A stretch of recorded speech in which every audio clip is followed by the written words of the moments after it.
사장님 내일 지방 출장 있으시죠? 비서가 들어오는데요. 맞아. 그런데 김 기사가 운전하다가 살짝 긁었어. 어차피 장거리 뛰기 전에 점검도 받아야 되거든요. 그럼 최 사장 네 정비소 가보자고. 최 사장네 정비소. 사장님 오셔야 얼마요? 서비스니까 그냥 가셔도 돼요. 그때 심상치 않은 여자 손님이 다가오는데요. 사장님 저번에 오일 교체하고 시동이 잘 안 걸려요. 어떻게 할 거예요? 환불해 주던가요. 환불이요? 오일하고 시동하고는 상관이 없어요. 그리고 몇 달이나 지나서 환불해달라니요. 예전에 오일 필터도 결국 돈 받았잖아. 당신이 무슨 의사야? 뭐든 교체 안 해도 된다 하고. 손님, 저는 가능한 교체 없이 수리해드리려는 겁니다. 쓸데없는 비용 안 드시게 하려고요. 나보고 진상이라는 말처럼 들리네? 그게 아니라 때마침 전화가 울리는데요.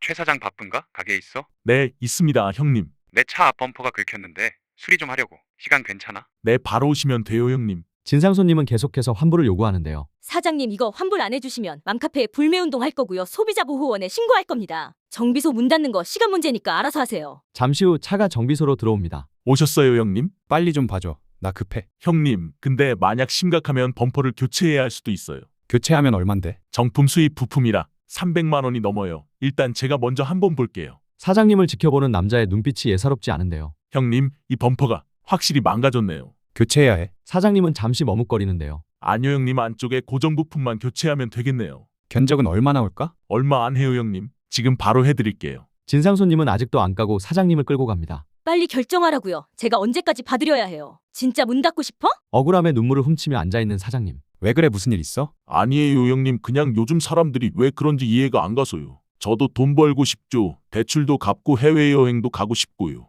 그래서 과잉 정비 안 하고 정직하게 서비스해드리는 건데 오늘은 정말 힘드네요. 손해만 보는 것 같아서요. 10년 동안 내가 지켜봤는데 동생은 바른 사람이야. 힘내고 수리 잘해줘. 열쇠는 차 안에 뒀어. 먼저 갈게. 잠시 후 사장님은 차 안에 놓인 현금을 보고 깜짝 놀라는데요. 형님, 수리비를 너무 많이 주셨어요. 그거 많은 돈 아니야. 동생 같은 사람 요즘 드물잖아. 사장님의 정직한 마음이 꺾이지 않도록 좋아요로 응원해주세요.